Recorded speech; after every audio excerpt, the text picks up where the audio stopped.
You keep doing it. You first keep doing it. How can you keep messing up? The last iPhone I used was the iPhone 7. I even had a video of it up on my channel. I don't know if it's up, but I might just take it down. What the f is wrong with this company? Why are you doing this? You have a shitty machine which costs $5,000 to buy. I might as well buy something that can actually have app support and shit. Buy a RTX 2080 laptops in the price for which you sell your goddamn shitty ass MacBook. Let's not talk about that shit. Let's talk about the new iPhones. I'm talking about the standard iPhone 11.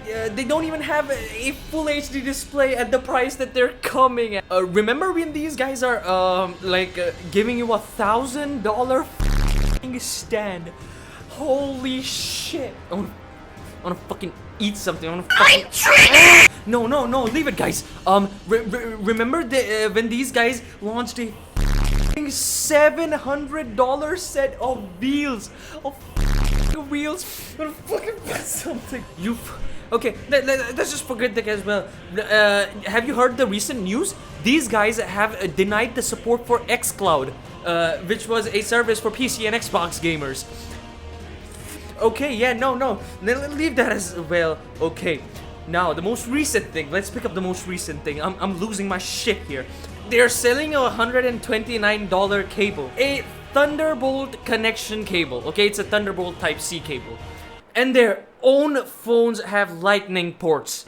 Your own fucking phones don't support your $129 cable.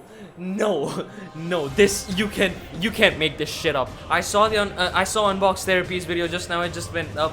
I'm infuriated. I won't even use their shit even if I'm getting paid. I don't have a problem with you liking this company, but if you're a fanboy that can't take criticism about this, about the shitty things that this company is doing, dislike the video. I don't even care. It doesn't affect me at all. And try to explain to me how you're gonna buy this stupid product and it's gonna fit the Apple ecosystem just because the MacBook has Thunderbolt port. You're gonna buy this $129 cable for that shit.